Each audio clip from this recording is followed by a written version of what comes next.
فقط معرفی کوتاهی رو برای اسم خانه‌ای در شیراز که چرا خانم آگاتا کریستی این نام رو بر این کتاب گذاشتن رو برای شما میخونم. این مجموعه 12 داستان کوتاه دارد که خانه‌ای در شیراز نام یکی از آنهاست. پارکر پاین کاراگاه این داستان هاست. اما چرا شیراز؟ در نیمه دوم کتاب ماجراها در خارج از لندن برای پارکر پاین رخ می‌دهد. آن هم در طول سفری که شامل دمشق، بغداد، شیراز و حاشیه رود نیل می‌شود.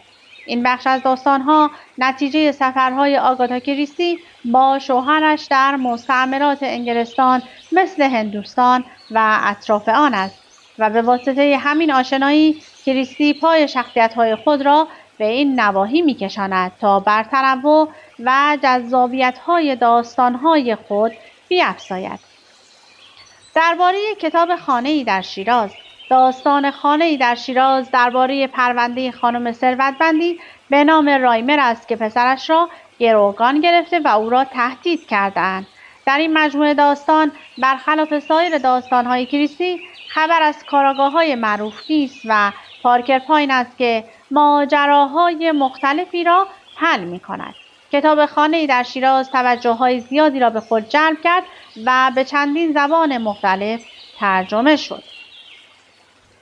آگاتا کریستی در این سفرها از شیراز و باغ‌هایش به عنوان الهام بخش برای داستان‌های خود استفاده کرده است.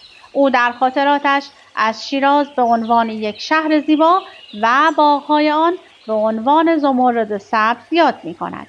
به طور خلاصه کتاب خانه‌ای در شیراز یک مجموعه داستان جنایی است که یکی از داستان‌های آن در شیراز اتفاق می‌افتد و به خاطر سفر آگاتا کریستی به این شهر و توصیف زیبایی‌های آن شهرت یافته است. خب این